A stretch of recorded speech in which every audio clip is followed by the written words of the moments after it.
Namun yang akan kita bahas sekarang adalah jangan sampai menyesal dalam pandangan Islam, Bapak Ibu sekalian.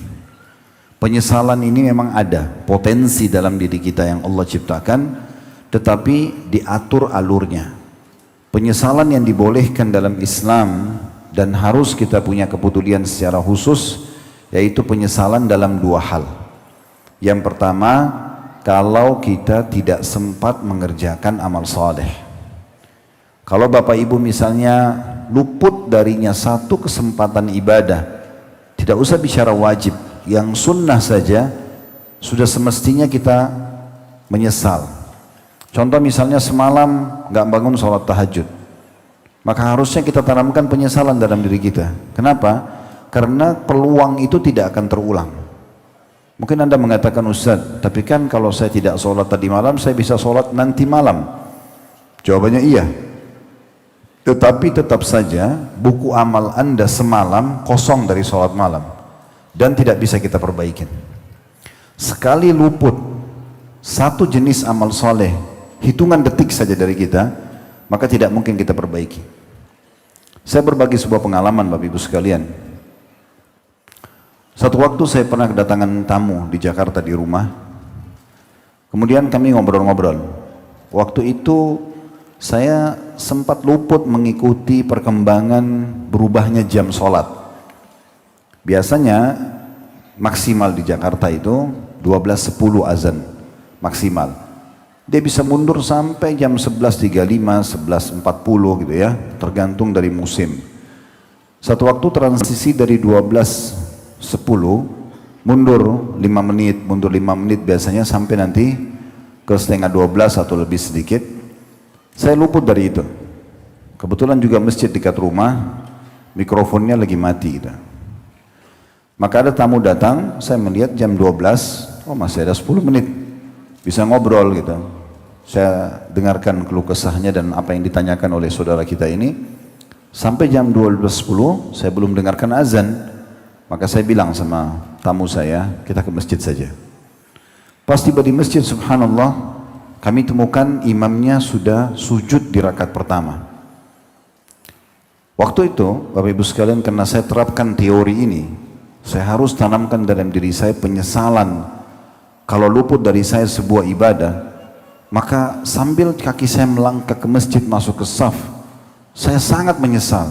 Penyesalan kenapa? Karena saya tidak bisa lagi minta kepada imam tolong dong kembali ke takbiratul ihram pertama, supaya saya bisa tercatat di buku amal oleh malaikat di sholat itu yang tidak akan mungkin bisa terulang dari awal.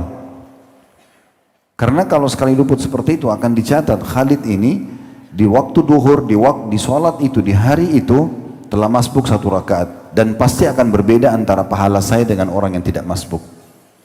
Tidak bisa kita perbaikin, sulit sekali memperbaikinya ya. Maka ini harus ada penyesalannya.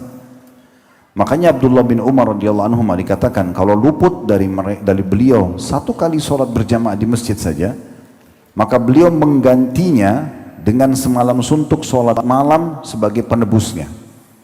Umar bin Khattab radhiyallahu anhu pernah membeli sebuah kebun kurma yang pas lagi berbuah dan ranum sekali buahnya. Beliau keliling-keliling menikmati buah itu dan ternyata luput dari beliau sholat asar. Begitu keluar dari kebun, orang sudah bubar sholat. Maka Umar bin Khattab sebagai penebusnya menjual kebunnya dan menyedekahkan semua hasilnya, karena menganggap menjadi penyebab luput daripada satu ibadah. Begitulah mereka menetapkan penyesalannya. Penyesalan bukan berurusan dengan masalah duniawi, tapi penyesalan berhubungan dengan masalah luputnya amal saleh yang nanti akan memberatkan timbangan amal lolos masuk ke surga. Itu penyesalan yang pertama. Penyesalan yang kedua dalam gambaran syariat adalah penyesalan kalau terjerumus dalam pelanggaran. Kapan seseorang di antara kita dibisikkan oleh syaitan untuk melakukan atau berbuat pelanggaran, lalu kemudian diikutin sama dia. Dia membuka pintu zina, dia membuka pintu bohong, dia membuka pintu riba, membuka pintu mencuri, membuka pintu berdusta dan segala macam hal. Maka ini harus dia tanamkan dalam dirinya penyesalan, walaupun secara alami Allah sudah berikan potensi itu. Tidak ada orang Bapak Ibu sekalian yang melakukan satu perbuatan dosa kecuali Allah sisipkan dalam dirinya penyesalan. Dia nyesal buat zina itu, dia nyesal mencuri, dia nyesal itu ya. Tapi siapa di antara kita yang mau menunggang itu sebagai kendaraan dia agar segera dia memperbaiki kesalahan tersebut. Maka kita harus menyesal kalau berbuat kesalahan sebelum nanti datang hari penyesalan yang sifatnya sudah tidak bisa lagi diperbaiki, yaitu di hari kebangkitan nanti. Dipastikan kalau setiap orang di antara kita berada di dua penyesalan tadi, selalu hati-hati sekali jangan sampai ada ibadah yang luput supaya dia tidak menyesal, dan hati-hati jangan sampai berbuat dosa supaya jangan dia menyesal.